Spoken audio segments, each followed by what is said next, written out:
It's just my coaches and Sam's trusting in me. They know I'm gonna make a play when my number's called, and should they continue to do that when the game's on the line, I continue to show up. So yeah. Jordan,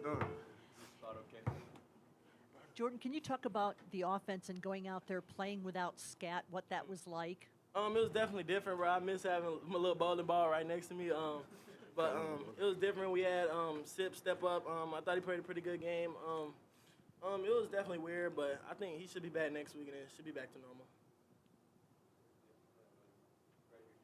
There was a question about your clutch, Gene. What about Sam leading that game-winning drive with under 5 minutes to go? What kind of poise did you see from him in those final stages? Man, Sam's just a dog, man. He's a proven winner, man. He just, whenever the game's on the line, whenever we need a play, whenever we need a drive, bro, shoot, put it on Sam's shoulders. He gonna make it. He gonna get it done. Patrick.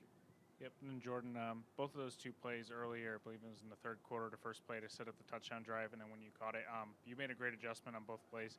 Just talk about the growth you've had both just as an overall player and just in that moment where Sam can trust you to put those balls up and for you to come down with it. I feel like as a player, I think I just grown so much mentally, like not letting the little stuff make me mad.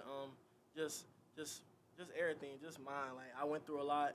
And my mind was kind of just out of it. Just Hines bringing that back into me, and just stealing what the good stuff and just what I need to focus on, and bringing this every day, and just coming to practice to work, bro, and then just let it all show on game day. LT, you said earlier in the week, you guys obviously need to if you do your job, you'd be all right. Obviously, you get the pick six, continue the defensive score and touchdown. What did you see on that play there, and what worked out so well for you? To be honest with you, I was running my man motion. I was running with him. As soon as I look up, I seen the ball. I said, okay. That's my first ever pick six, so I'm glad I could do it for the team and put our team in the spot we was in. Chris? Yeah, Jordan, what does it feel like to see this team be 7-2 after last season? It's amazing, bro. I ain't gonna lie, like it's a huge difference, like huge. Like we got people that care, like people that like put their life on the line for this team, bro. And like we all love each other, and we all like this, bro. Like we all so close, bro. And I think it's like the whole reason why we're in this position now. Kenny said that the best players on this team are the ones that are pushing everybody else to practice like them and to have that standard. Do you guys see that on a daily basis? Yes, for sure. The standard's the standard, and shoot, if you ain't gonna be get in line with the standard, you're not gonna play. You are gonna sit the bench, and until you get along with the standard, then you'll play. I feel like Coach Dilly building some at over here, so it's a standard. I feel like me and JT was about to fight like last week doing one-on-ones. It got too heated because we both competitive, and I feel like that right there showed me that hold your composure. Like you ain't got to do too much because you got younger people watching you. So I feel like we building something, man. We building something special. Most definitely. Jordan, before that big catch you made on the sideline over the tough coverage, I saw you working on the acrobatic catches over the break. When the ball was coming to you in the air, what were you thinking? Shoot, just make a play. I was just trying to adjust it. My mind really just goes blank, bro. Like, just hopefully I make the play. And I was working on it because I missed that go ball, bro, and I had it in my hands and I let it go. So I was just working on a couple fade balls, getting in the groove, and then showed it on the field. LT, you mentioned the younger guys set an example. On the defensive end, freshman Martell Hughes makes the block on that punt, and then Montana Warren brings it in for a touchdown. What are you seeing from, like, those two players and, like, how their growth has been so far throughout the season as well? Martell been supposed to have a block punt. He been supposed to, but every week on punt, they take that job serious. That's one thing I can say about him. And Montana, he had hit. We had hit this week, Bro, Jake, bro. He had hit Jake during practice, and Coach Dilly flashed on him. But you can see like how that reflect on game day. Like those guys really want to be here, and those guys really love what they do. I'm proud of them, most definitely. Anything in the back? Good? All right. Finish up with Pat up there. And LT, what was just kind of your mindset, obviously, that once you got it on the 1 yard line, you get the pick six, but prior to that, obviously Dillingham was a little bit frustrated. The call wasn't reversed, but just, knowing that you guys either need to get a stop or make some type of big play happen, what was the talk right before all that went down? Just be smart. My coach told me just be smart and just do you. I feel like the trust that I have from my coaches, my cornerback coaches, Coach Walk and Coach BC, that make me just want to go hard for them every time because I know they got my back and I got their back. Hey, Jordan, this chemistry that you have with Sam, just the fact that you guys are both still young, you got years left if you want to take advantage of that. How does that feel for you? And just, yeah. It's amazing, bro, because he's an NFL quarterback, and I'm going to be able in the front row seat watching him grow step by step, bro. And he's just so smart, bro. He puts in the time every week in the film room, bro. Here, 10, 11 at night, bro, just working, bro. So when he gets to the game, it'll be easy. And, I'm just out there trying to do my best for him. Thanks a lot, guys. I appreciate y'all.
Because it's awesome when you go there and all of them. You get like this, the one that everybody uses.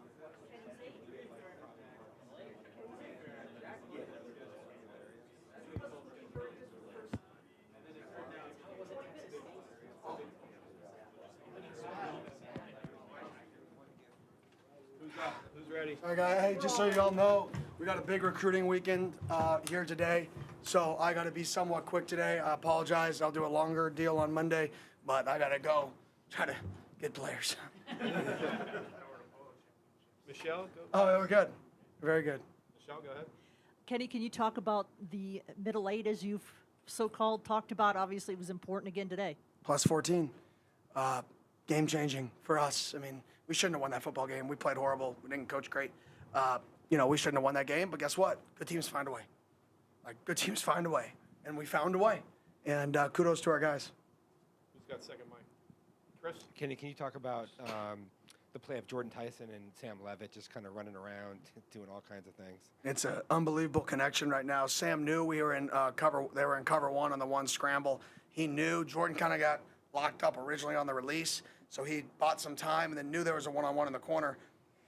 Launched it, gave him a jump ball, and great job by him going to get it. I mean, that's what JT does. He goes and high points the football as good as anybody I've been around. And, those guys, They both have, JT has 2 more years, Sam has 3 more years. I mean, that could be an exciting combo here for the future of Sun Devil football. Getty, you're usually not one to really get into it with the officials or really debate them on certain calls, but it seems like there was a couple points in the game you did, and then on top of that, challenging them with the 1-yard ruling. And first, did you feel like it was a different feel this game versus other games, or just kind of going with the flow of the game? Like, what went into that? Yeah, I thought I did a bad job getting our guys to come out with an edge. And, there was an opportunity there where they were, messing around. They hit JT in the face, and it probably could have been a flag. It could have not been a flag. It was one of those, judgment calls. But I wanted our guys to see my intensity ramp up. So that was more me gauging our guys and seeing, like, we need somebody to bring some juice here. I can't go play. But what I can do is I can try to create some, passionate and try to create some juice with getting into it a little bit in a respectful manner. And I felt like our team needed some juice at the time. And I saw an opportunity for me to try to bring it. And that was really the gist of that. Jesse? Coach, X was in on that last stop on 4th down, but he had gone out with the injury. Did you call that timeout there at the end to get him back on the field? Both. One, we wanted to see the final formation. Gus does a really good job running the ball, and that's a rundown. So we wanted to see, were they going to line up in wildcat? Were they going to come out of their huddle and line up in an unbalanced into the boundary, run their quick toss? They got 3 to 4 plays that they're going to run in those scenarios, and I wanted to see which one it was, and then also get X back. So it was a 2-for-1. And Coach, I know obviously RJ Harvey had the 3 touchdowns, but it seemed like for a good amount of the game, keeping in front of him, wrapping up, making tackles. What would you think of the defense's performance overall and even against him? That kid's really good. And he's really, really good. Like, he's probably the best back. Well, he is the best back we faced. Dynamic, explosive. They did a great job running the football. We got dominated on the ground. If you just look at the rushing statistics, it's not pretty. And that's a good learning lesson for us, that we just can't line up and stop the run. We just can't line up and run the football. Like, we got to practice like that. Like I told the guys, I thought we got a little confident, and that's my fault for letting them get to that mold. We got to get back to that edge, that dog. We play with a chip on our shoulder way better than we play like we're good. And we got to play with a chip on our shoulder next week, because we're probably going to be 7.5 to 14-point dogs on the road at night in Manhattan, right, where it's going to be 35 degrees. Yeah, I don't think many people are going to pick us on game day. Hey, Coach, you've got a lot of familiarity with Gus Malzahn, but it's relatively new, kind of again, for him to be giving up play calling. Based on that, did you see anything from the play calling that you didn't expect? Oh, well, we knew he wasn't calling it. So would I say, yeah, there was some new wrinkles from the new play caller. He does a phenomenal job. A lot more, third-level RPOs and letting one-on-ones, one high defense, throwing the ball versus running the ball with Coach Harris. He wants to give his guy one-on-ones. Coach Malzahn, you got to think triple option football. You got to think sound. You got to think reading ends, more athletic quarterbacks, which kills one high defense, right? Because your post safety has to be the extra hat for the quarterback. So now for them, you get into the quarters looks and you want to play triple option football, they're going to RPO you to death, right, off of quarters, safeties, and nickels. So you can't do that. But you get to one high, right, you got to win one-on-one. So what they're doing now really, really, in my opinion, fits their personnel with their big wideouts outside. So it made it way more challenging for us with Dylan Riss back there throwing one-on-ones and throwing the ball to their big receivers. It felt like Sam needed to buy some time a little bit more than maybe previous games. What did you see out of him being able to do that, but also take care of the football at the same time? Yeah, I think it was, one, taking care of the football. That's game changer. That was the difference in the game is turnover margin. I had a blocked punt and then the end of the half, right? That's the football game.